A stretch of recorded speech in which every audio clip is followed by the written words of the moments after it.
এই মুহূর্তে যে খবরের দিকে নজর রাখবো তা হচ্ছে ক্রমাগত মমতা বন্দ্যোপাধ্যায়কে ইন্ডিয়া জোটের মুখ বা তাকেই নেতা হিসেবে মেনে নেওয়া হোক এই দাবি জোরালো হচ্ছে। এবার এই জল্পনা আরও উস্কালেন লালু প্রসাদ যাদব। জোট নেতৃত্বের দায়িত্বে মমতা বন্দ্যোপাধ্যায়কেই তিনি দেখতে চান এমনটি মন্তব্য করেছেন আরজেডি নেতা লালু প্রসাদ যাদব। এর আগে বিহারের উপমুখ্যমন্ত্রী তেজস্বী যাদবও একই বিবৃতি দিয়েছিলেন।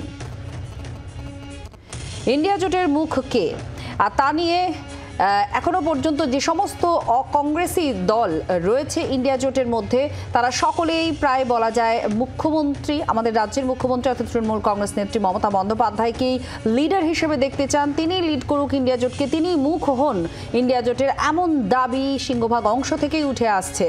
আর সেখানে এবার লালু প্রসাদ যাদবও যুক্ত হলেন। তিনিও বলছেন, বর্ষিয়ার নেতা লালু প্রসাদ যাদব, এই বর্ষিয়ার নেতা তিনি বলছেন যে তৃণমূল কংগ্রেস নেত্রী মমতা বন্দ্যোপাধ্যায় এই ইন্ডিয়া জোটকে নেতৃত্ব দেওয়ার ক্ষমতা রাখেন, তাকেই মুখ করা হোক।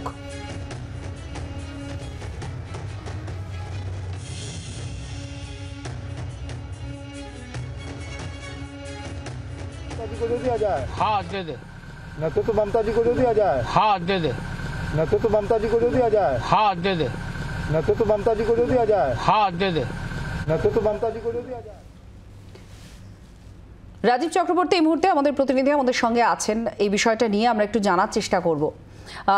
রাজীব, এবার লালু প্রসাদ যাদব যুক্ত হলেন এবং লালু প্রসাদ যাদব এমন একজন নেতা যিনি মমতা বন্দ্যোপাধ্যায়কে বহুদিন ধরে চেনেন, একসঙ্গে তারা কাজ করেছেন এবং সেই রকম একজন নেতা যিনি প্রশাসনিক মমতা বন্দ্যোপাধ্যায়কেও দেখেছেন, রাজনীতিক বা জননেত্রী মমতা বন্দ্যোপাধ্যায়কেও দেখেছেন।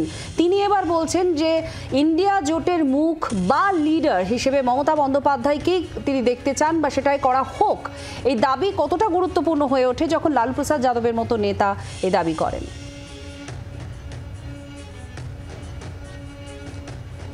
দেখো, অবশ্যই অত্যন্ত গুরুত্বপূর্ণ এই দাবি এবং তার তাৎপর্যও রয়েছে। তার কারণ লালু প্রসাদ যাদব এমন একজন নেতা যিনি বিজেপির বিরুদ্ধে যে কয়েকটি মুখ এই মুহূর্তে দেশে রয়েছে, যারা রাজনীতি করছেন, যারা রাজনীতিক প্রবীণ রাজনীতিক এবং কট্টর বিজেপি বিরোধী, তার মধ্যে কিন্তু লালু প্রসাদ যাদব অন্যতম। এবং তিনি চাইছেন মমতা বন্দ্যোপাধ্যায়কে সামনে এগিয়ে দিতে এই ইন্ডিয়া জোট, যেটি কিনা সবে 2024-এর লোকসভা নির্বাচনে পরাস্ত হয়েছে। পরবর্তী লোকসভা নির্বাচন 2029 সালে দেরি রয়েছে, কিন্তু একটা গতিপথ তৈরি করা, একটা নেতৃত্ব তৈরি করা অত্যন্ত জরুরি। বিশেষত ভারতীয় গণতন্ত্রে বিরোধী শিবিরকে শক্তিশালী করা গণতন্ত্রকে শক্তিশালী করারই অঙ্গ। এবং সেই জায়গায় দাঁড়িয়ে মমতা বন্দ্যোপাধ্যায়কে ইন্ডিয়া জোটের মুখ করা হোক, নানা যুক্তিতে এই দাবি তৃণমূল কংগ্রেসের তরফে আমরা দেখেছি। কখনো কল্যাণ বন্দ্যোপাধ্যায়, কখনো সাগরিকা ঘোষরা এই দাবি তুলেছেন, কিন্তু তার পরবর্তীতে সেই দাবিকে সামনে রেখে সেই দাবিকে সমর্থন করেছে বিভিন্ন রাজনৈতিক দল, যার মধ্যে সমাজবাদী পার্টি রয়েছে, যার মধ্যে আরজেডি অর্থাৎ লালু প্রসাদ যাদবের ছেলে তেজস্বী যাদব রয়েছেন, যার মধ্যে সমাজবাদী পার্টির অন্যান্য নেতারা রয়েছেন, যার মধ্যে আমরা দেখেছি উদ্ধব ঠাকরে গ্রুপের শিবসেনার নেতা রয়েছেন, আমরা দেখেছি এনসিপির সুপ্রিয়া সোলে রয়েছেন। এরকম বিভিন্ন রাজনৈতিক দল, যে দলগুলি এই মুহূর্তে সারা দেশে বিজেপি বিরোধী শিবিরের অন্যতম বড় রাজনৈতিক দল। মোট ইন্ডিয়া জোটে যদি ধরে নেওয়া হয় 22টি বা 23টি রাজনৈতিক দল রয়েছে, তাহলে 6টি বা 7টি রাজনৈতিক দল প্রধান মুখ্য বিরোধী দল। সেই দলগুলির নেতারা কিন্তু মমতা বন্দ্যোপাধ্যায়কে তাদের মুখ করে নিতে চাইছেন, লড়াইয়ের মুখ করে নিতে চাইছেন। এর কয়েকটি কারণ রয়েছে কেন মমতা বন্দ্যোপাধ্যায়কে হঠাৎ করে কেন চাওয়া হচ্ছে। তার কারণ একের পর এক নির্বাচনে যদি দেখা যায়, দেশের প্রধান বিরোধী রাজনৈতিক দল কংগ্রেস, তাদের কিন্তু সেই সফলতা নেই, কার্যত তারা মুখ থুবড়ে পড়েছে। যদি তুমি দেখো, মধ্যপ্রদেশের বিধানসভা নির্বাচনে কংগ্রেস মুখ থুবড়ে পড়েছে, হরিয়ানার বিধানসভা নির্বাচনে কংগ্রেস মুখ থুবড়ে পড়েছে, মহারাষ্ট্র নির্বাচনে কংগ্রেস মুখ থুবড়ে পড়েছে, একের পর এক নির্বাচনে রাজস্থান তারা হারিয়েছে। এইভাবে কিন্তু কংগ্রেসের পরাজয়ের যে সিরিজ, তা দেখার পরে কংগ্রেসকে দিয়ে সারা দেশে বিজেপি বিরোধিতা করা, তার নেতৃত্ব মেনে নেওয়া অনেক রাজনৈতিক দল মনে করছে সেটা সম্ভব নয়। উল্টো দিকে মমতা বন্দ্যোপাধ্যায় তিনি বাংলায় এখনো পর্যন্ত বিজেপি বিরোধিতায় বিজেপিকে একেবারে বলা যেতে পারে পরাস্ত করেছেন। তাদের যে আশা, বিজেপিকে তাদের জয়ের রথ থামিয়ে দিয়েছেন বাংলায়। তার অভিজ্ঞতা, তিনি 7 বারের সাংসদ, তিনি কেন্দ্রীয় মন্ত্রী ছিলেন, তিনি 3 বারের মুখ্যমন্ত্রী, সব দিক থেকে তার প্রশাসনিক রাজনৈতিক অভিজ্ঞতাও রয়েছে। এতগুলো কারণেই কিন্তু মমতা বন্দ্যোপাধ্যায়কে ইন্ডিয়া জোটের মুখ করার দাবি উঠেছে, যে দাবি এখানে একটু তোমায় থামাচ্ছি। একদিকে যেমন আপনারা লালু প্রসাদ যাদবের বক্তব্য শুনলেন, আপনাদের শোনাবো আরো দুটো বক্তব্য। ঝাড়খণ্ড মুক্তি মোর্চার সাংসদ মৌহা মাঝি তিনিও বলছেন মমতা বন্দ্যোপাধ্যায়কে নিয়েই তিনি সওয়াল করছেন, এবং আরও একটি বক্তব্য শোনাবো সঞ্জয় রাউত, শিবসেনা উদ্ধব ঠাকরের দলের। তিনি কি বলেছেন সঞ্জয় রাউত, তার বক্তব্যও রয়েছে এই বিষয় নিয়ে। কি বলছেন দুজনের বক্তব্য একবার শুনুন।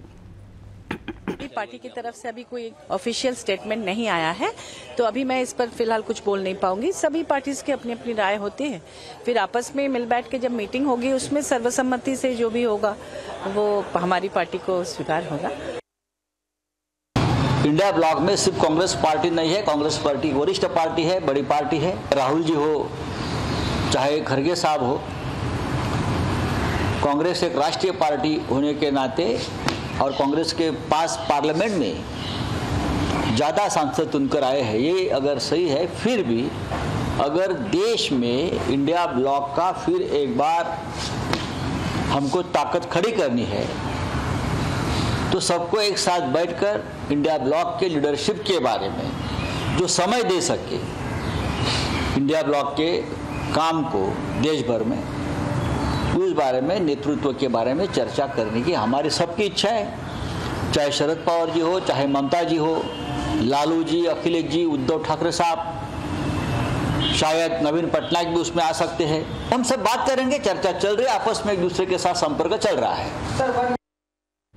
রাজীব আমাদের সঙ্গে আছেন। রাজীব, সঞ্জয় রাউতের এই বক্তব্যে যদি খানিকটা অংশ কোটানকোট ব্যবহার করা যায়, যে যিনি সময় দিতে পারবেন, গোটা দেশ জুড়ে সময় দিতে পারবেন, মমতা বন্দ্যোপাধ্যায় এমন একটি মুখ বলে অন্যান্য সব রাজনৈতিক দলের নেতা বা কর্মীরা এটা এক কথায় মানবেন যে মমতা বন্দ্যোপাধ্যায় একটা সর্বজনবিদিত নাম, গোটা ভারতবর্ষের মানুষ তাকে চেনেন, কোনো না কোনোভাবে চেনেন, জানেন, তার কর্মকাণ্ড সম্পর্কে ওয়াকিবহাল। এই জায়গাটা, এই জনভিত্তিটা, এটা কি কোথাও একটা অনেক বেশি জোরালো করবে ইন্ডিয়া ব্লকের বাকি যারা সদস্য আছেন, তারা এই মুখটা হিসেবে মমতা বন্দ্যোপাধ্যায়কে বেছে নেওয়ার ক্ষেত্রে অনেক বেশি সওয়াল করতে পারেন এই কারণে?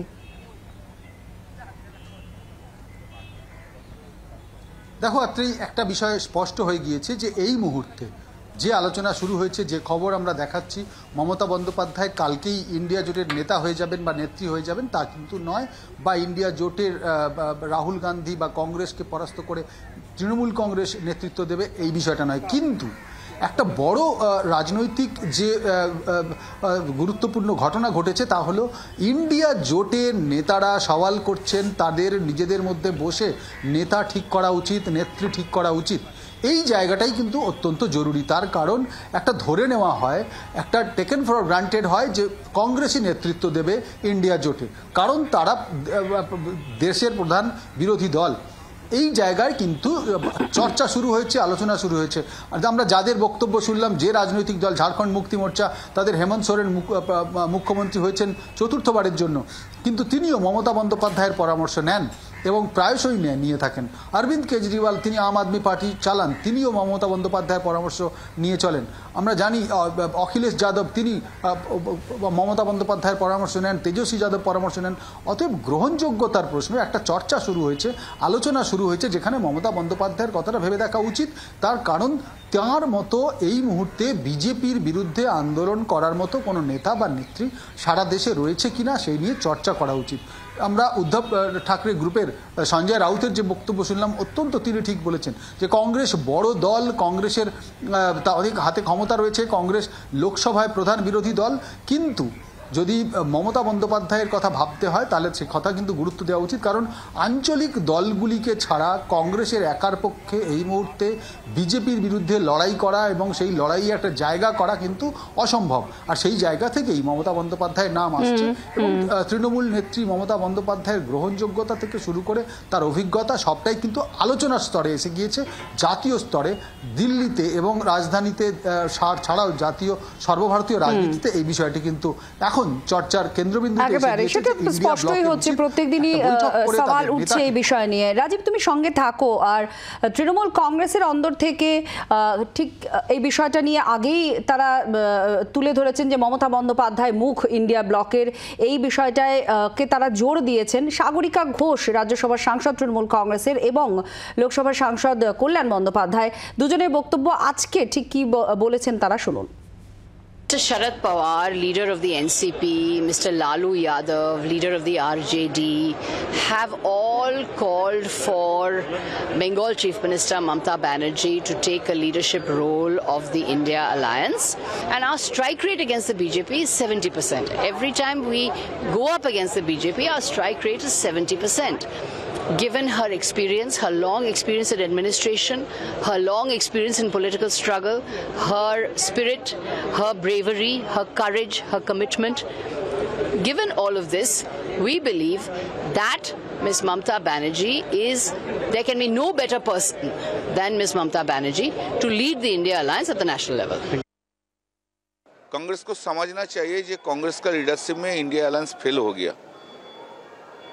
देश में ठीक बीजेपी का विरुद्ध में जो लड़ाई है वो ठीक से नहीं हो रहा है, तो ममता दी को ले आएंगे लीडरशिप में, उसमें अच्छा ही होगा।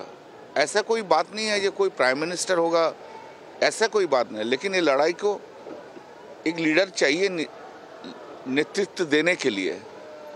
एंड ममता बनर्जी आज देश में जितना लीडर है जो भी है, सबसे आगे नाम है ममता दी को लड़ाई के लिए। एक दिन सबको ही बोलना होगा ये दीदी के ले आना चाहिए। कांग्रेस उनको जो ईगो है, ईगो को हटाना चाहिए। রাজীব আমাদের সঙ্গে আছেন। রাজীব, এই কথা বারবার তৃণমূল কংগ্রেস বলেছে, তারা কংগ্রেসের আধিপত্য বা কোট আনকোট দাদাগিরি শব্দ যদি কেউ ব্যবহার করে থাকেন তাহলে এটা কখনোই তারা মেনে নিতে চাননি। আর কেন সে যুক্তি তারা নির্বাচনের ফল দেখে বারবার তুলে ধরেছেন। এই জায়গাটায় আরও বেশি জোর দিতেই চাইছেন তাহলে জাতীয় ক্ষেত্রে।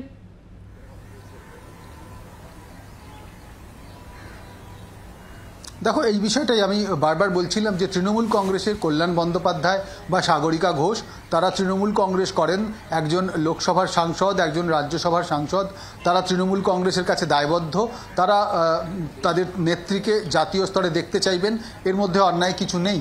এবং এই দাবির মধ্যে তার কতটা সারবত্তা রয়েছে তা নিয়ে প্রশ্ন উঠতে পারে।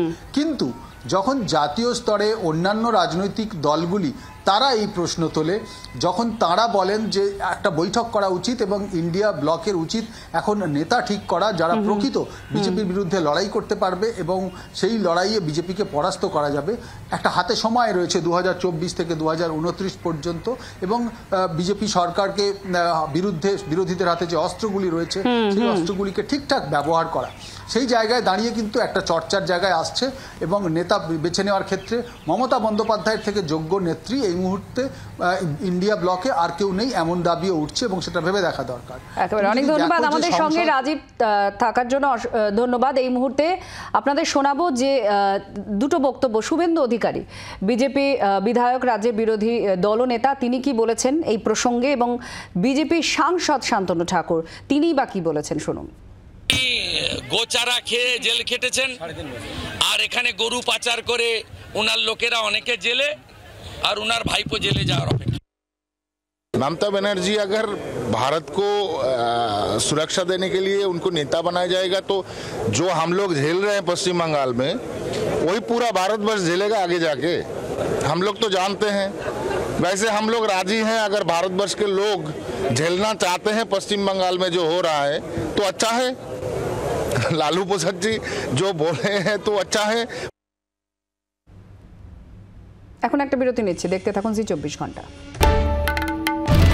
বাংলার আওয়াজ, বাঙালির আবেগ, জি 24 ঘন্টা।